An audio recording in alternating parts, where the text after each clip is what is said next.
So, Denny's is the latest chain to add a surcharge for eggs. Remember, I had to vote for Donald Trump because of egg prices? Yeah, well, where's that anger at? Almost like you were full of shit. Yeah. Denny's will temporarily add surcharges to meals that contain eggs as Americans contend with a shortage of the staple food item. Yay! If this were happening under Joe Biden, they would say, see what socialism brings you? Even though it's happening under an incredibly capitalistic society. Weird they don't say that kind of shit when Trump's president, isn't it? You don't hear those same arguments. It's almost like they were full of shit the entire time. And, yeah. Conservatives monitoring egg prices during Biden's administration. They had a fucking microscope, not a telescope, a microscope. Conservatives monitoring egg prices during Trump's are fucking Helen Keller. Shush, girl, shut your lips, do the Helen Keller, and talk with your hips. Fucking fake-ass motherfuckers. And 4.6 billion jobs and 40,000 jobs lost. $4 billion dollars lost. Because Trump has angered the rest of the world. Because we are now a pariah state, picking on starting needless fights and feuds with our biggest allies, our closest friends, and now none of them want to come to America anymore. Tourism to U.S. is down since President Trump took office, costing $4.6 billion and 40,000 jobs. It's only going to get worse, folks. They're also boycotting all our goddamn products. At the same time, Trump adds tariffs and fires tens of thousands of people. What could possibly happen to the economy? It's a fucking mystery. Meanwhile, Trump's busy on the real important issues, like getting rid of the Consumer Protection Agency. Why, you might ask? Did he get rid of the agency that protects the consumers and has saved them billions and billions of dollars a year from being taken advantage of by con men and fraudsters? Well, the reason he said he canceled and deleted the department is because the bankers were calling him and crying. Trump says he shut down the Consumer Financial Protection Bureau because he was getting calls from bankers and loan officers who were almost crying at how the Bureau was fighting to protect American consumers. Yeah, fuck you. Junk fees back, baby. Hey, the bank has the right to take you for every goddamn dollar you got. You are nothing but feedstock for them, a host for the parasites to eat. And they will drain you of every fucking drop. And you just elected King Parasite as our leader, so don't expect any fucking help. Quite the opposite. Then he's out there threatening the free press again. Felon in chief, MSNBC is a threat to our democracy. Gonna have it shut down before too long, folks. He's sending a clear and concise message to all the other media outlets out there. Fall in line. Spread right-wing propaganda 24/7 or else face consequences from the free speech people. Then, folks, broke brain bullshit. I can't believe that we can't have health care because they've made people too afraid of trans people. I can't believe that they've let this guy loot our coffers and fire tens of thousands of employees and add tariffs that are going to crash our economy because they made people afraid of trans people. It's literally a country too stupid to exist. Case in point, Donald Trump going to talk about tariffs in the 1870s and somehow link that to transgender people. Word tariff is my favorite word in the dictionary. You know, we were the richest relatively. We weren't. Think of this, from 1870 to 1913. Right before the Great Depression. Because we collected tariffs from foreign countries that came in and took our jobs and took our money, took our everything. But they charged tariffs, and we had so much money, they set up the 1887. Think of that, a long time ago. 1887 Tariff Commission. It was a commission of very important people to determine where we should spend all of the tremendous, vast wealth that we had. We had so much wealth. Wouldn't it be nice today? Of course, now we give it away to transgender this, transgender that.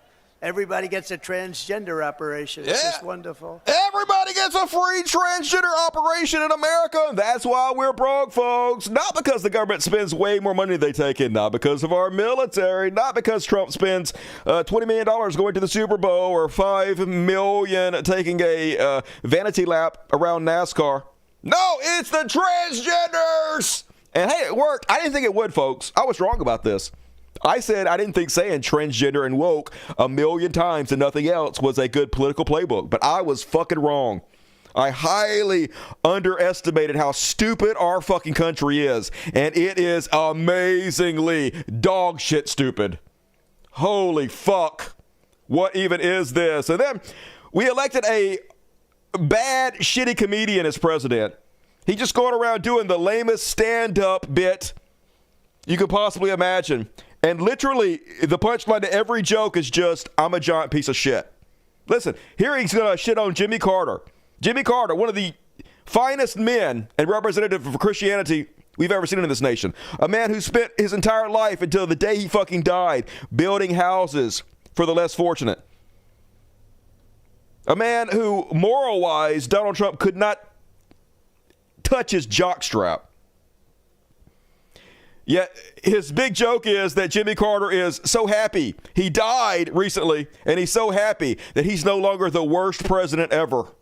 I could never do that. That's the only thing. That's the only thing. I could never do it. No, he was Sleepy Joe, but he was crooked as hell. You know, there's no question.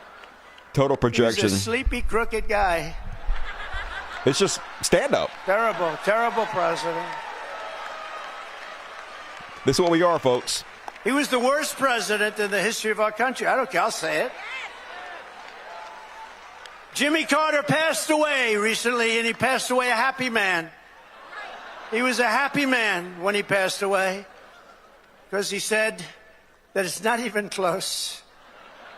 Joe was the worst, and believe me, I have... Yeah, he's a happy man because he was no longer the worst president. He's dead, but he was a really, really shitty president, but not as shitty as Joe Biden. So he was happy no longer to be the shittiest president ever. That's literally the punchline of his joke. Literally, I'm up here making fun of a president that just died who was a great, amazing man. If you didn't like him as a president, he was a very, very kind, generous, big-hearted guy. So the whole punchline is, I'm just a horrible piece of shit. They're all laughing because our president is the dumbest, lowest level. It's like the Joker, right? Clean up the mess. I'm cleaning up the mess, and it is a mess. Yeah, cleaning up so much mess. You ain't fucking done shit. Make the mess worse. And then, this seems ominous, folks. He's threatening that potentially in a couple years, maybe blue states won't even exist anymore. You know, blue states, states that lean Democrat, states that have Democratic governors, maybe they won't even exist anymore.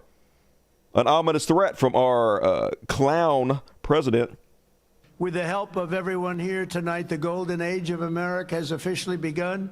And the golden age of just this whole thing, the red states, Gilded age. It's going to be leading the way to making our country richer and safer and stronger. They're the than poor ever states, before. literally the poor red states are going to do good. And the blue states, I don't know, maybe they'll totally disappear off that map. Yeah, the red states are going to do good. The blue states maybe totally disappear off that map. So obviously what he means here is that since the blue states are the ones that give all the money to the poorer states among us, that he's going to take all the federal money and he's just going to give it to the red states and not give any federal money to the blue states.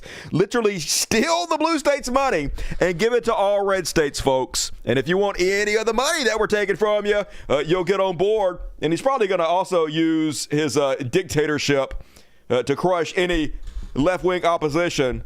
So, hey, seems bad, America. Seems bad. But I guess that's the price of greatness. And then, remember, folks, transgender everything. Hey, we can't afford to live because of the transgender people. Elon Musk cutting all the fraud and waste, yet they're spending $200 million on these ads, folks. $200 million on ads to fluff our glorious leader. I'm Kristi Noem, the United States Secretary of Homeland Security. Thank you, President Donald J. Trump, for securing our border and putting America first. Let me deliver a message from President Trump to the world. If you are considering entering America illegally, don't even think about it. Let me be clear. If you come to our country and you break our laws, we will hunt you down. Criminals are not welcome in the United States. For too long, weak leadership has left our borders. We have a president that's got 38 felonies. That's the biggest con man in the history of the world is our fucking president. Just can't make this shit up. Wide open, flooding our communities with drugs, human trafficking, and violent criminals. Well, those days are over. Under President Trump, we are defending American families and restoring their safety. If you try to enter illegally, you will be caught. You will be removed. Literally, deportations are way, way down under Donald Trump compared to Joe Biden, by the way. But anyway, $200 million for that, folks. Endless money for them. Endless. And yes, same lady. The U.S. government is now nonstop performative idiocracy. It's Kristi Noem. Hey, Elon Musk and Malai. I have a flamethrower if you need help cutting and burning the government waste. Look at this stupid fucking bullshit. Good God. We are so... Yay! Woo! I burned some boxes! Yeah! They're just a country too stupid to exist, y'all. Imagine an empire collapsing, dying from stupidity. That's what's happening right now. Meanwhile, DOJ prosecutor, we are President Trump's lawyers. No, you're not. No, you're not. Oh, my God. So the Department of Justice just came out and said that they are the personal lawyers of Donald Trump. They're supposed to be the personal lawyers of America. They're actually supposed to challenge Donald Trump and advise him when he's doing something illegal and steer him in the right directions. But no. Edward R. Martin, United States Attorney, as President Trump's lawyers, we are proud to fight to protect his leadership as our president, and we are vigilant in standing against entities like the Associated Press that refuse to put America first, y'all. So this is the United States Attorney claiming he doesn't work for the people and attacking the free press because they won't spread Donald Trump's wordplay about the Gulf of Mexico. That's where we're at. We're not sliding in a dictatorship, folks. We are there. We are way beyond it. And if you need it to get any worse, Pete Hegseth, you know, the Fox News host who is now in charge of all of our military, is firing all the top military lawyers because they're afraid the top military lawyers might put roadblocks in their way and stop them from doing the things that they want to do. No, I mean, they give advice to the military about what is lawful and what isn't. Not surprisingly, there's been some backlash to those who are worried about their removal. One Georgetown law professor says this: Trump also firing the Army, Navy, and Air Force JAGs. In some ways, that's even more chilling than firing the 4 stars. It's what you do when you're planning to break the law. You get rid of any lawyers who might try to slow you down. Your response to her? I don't know who Rosa is and what her hyperbole is all about. Yeah, I don't even know who this woman is. What the fuck is she talking about? It was very clear and concise what she said, and your response makes it even more clear that she's correct. Ultimately, we want lawyers who give sound constitutional advice and don't exist to attempt to be roadblocks to anything. Yeah, we want lawyers that are not roadblocks to anything. Anything we want to do, baby. And man, woo, shit gonna get bad. I hope there are some good military people out there who refuse orders, y'all. I really hope when the shit comes down to it, there are decent, empathetic people who won't let what appears is about to happen. But if not, it was nice knowing you guys. So they just fired this guy, one of the most qualified people in all of our military. President Trump fires Chairman of Joint Chiefs of Staff, General C.Q. Brown. Woke is dead, says funded by billionaires. Literally, sue me if this is a lie. Literally was funded by Russia. Benny Johnson, woke is dead. What do you think woke means? What do you think the word woke means to these people? He was incredibly qualified. He didn't do anything wrong. He didn't do anything worthy of being fired. He didn't do anything that seemed too progressive. What could woke mean? It means the N-word, obviously, to these people. No doubt about it. And just call us the fucking N-word already, because firing a highly qualified black man to replace him with a white guy so underqualified that he needed a waiver is the definition of racism. Fuck you. And it's true, folks. The guy he was replaced with, literally so underqualified, he could not legally take the job unless the president waives the requirements. Talking about a DEI hire. How could you have more of a DEI hire than when the president has to waive the requirements for you to get the job? Breaking, Donald Trump just fired General C.Q. Brown and has replaced him with less qualified Lieutenant General Dan Kane. DEI isn't a problem if you're white. So this guy who is now running our military branch, was a complete unknown. Nobody even knew who the fuck he was. And yes, you have to have certain requirements to have these jobs unless you are made exempt by the president, which the president did. It waived all the requirements for this guy. And then Trump went public and said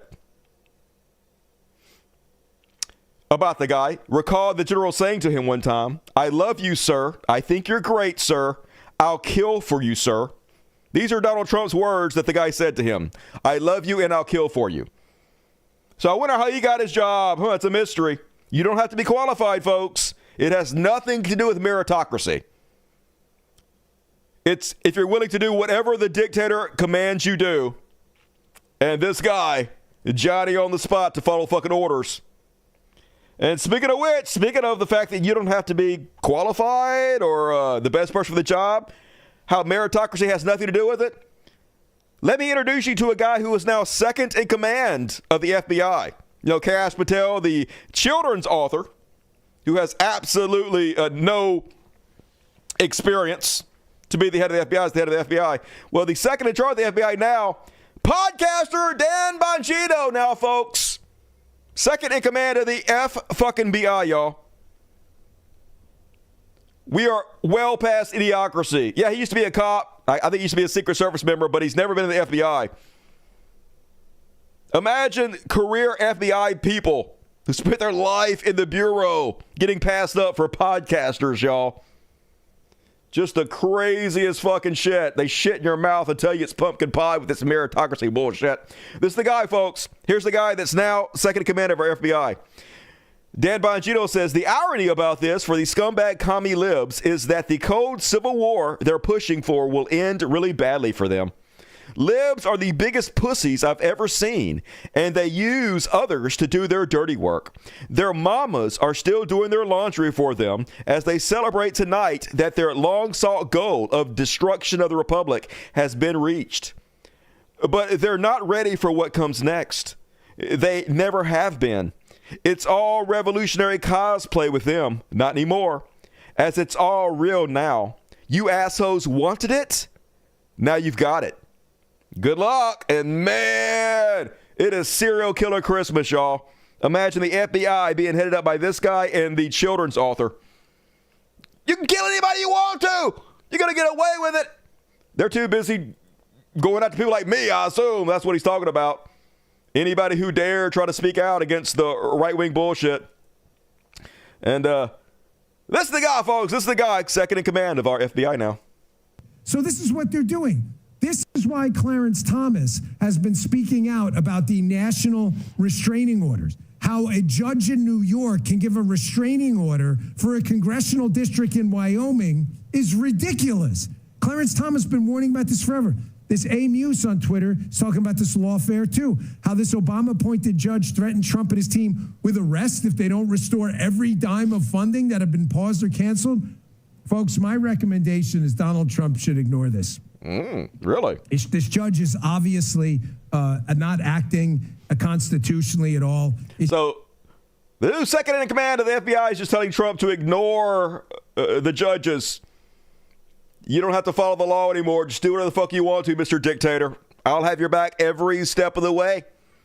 We'll put our fucking boot on anybody's throat. Just point us in the direction, Daddy. That's where we're at, folks. And then here's the party that supports the cops, the party that backs the blue. They pardoned all the January 6ers, the people that literally beat cops with flags, crushed them, took their batons and shields away and beat them with that. And even pardoned this gentleman, Proud Boys leader Enrique Tarrio, who got like 40 years in prison for his multiple crimes. Trump pardoned him. So now he's going after the fucking cops, y'all. He's going after the cops on January 6th because they showed up to his, I guess, his sentencing. So now you got the guy who Trump pardoned, the leader of the Proud Boys, hunting down cops and screaming that the cop is a traitor. Welcome to the new America. You guys are brave on the sentencing here. You sat there, you laughed for like that 22 fucking years. Now you don't even want to look in my eyes. You fucking coward. You were a coward that day. You were a coward after. And you another coward. You're a traitor to this country. So I saw you. he's literally yelling at one of the cops who was beaten on January 6th, y'all. They really love the cops, don't they? They really support law and order, don't they? The criminal who Trump pardoned screaming at the cop who tried to protect democracy. You're a fucking traitor, piece of shit. That's why they fired your ass, and that's why your own people turned on you, piece of shit. You ain't the fucking boy over here. You fucking failure. The other one's another fucking failure. A little failure. Run from me, motherfucker. Run from me. He's not staying in the hotel. He's transferring. Literally a guy who tried to overthrow American democracy. Traitors. That's what the fucking Republican Party is. Speaking of traitors, Mitch McConnell apparently retiring and says he promises never to support Trump's MAGA movement over the American Constitution. Oh my God, shut the fuck up. Did everything you could to lick that orange booty, to suck those orange mushroom dick. Everything you could. You weak, spineless coward every fucking step of the way. I love how they retire and then they act like they're badass. They act like they're going to fight back once they don't have any fucking power anymore. Just so spineless. Good God. Man, I wish there was a hell so you could go to it. And I kind of showed a little clip of this in the last show, but I didn't talk about the context behind it. Another Nazi salute at CPAC. This one came from a Mexican-American movie star, Eduardo Verástegui. He has been campaigning against California's homosexual marriage law and is incurring the wrath of Mexican homosexuals as a result. He got up at CPAC, and they're trying to normalize Nazism, folks. Even Mexicans, even black people in this country trying to normalize Nazism because that's how crazy shit has gotten, case in point. That's why I'm going to join the Elon Musk and President Trump's movement. My heart goes out to all of you. Yeah! Fight! It's not a real Nazi salute. Just so stupid.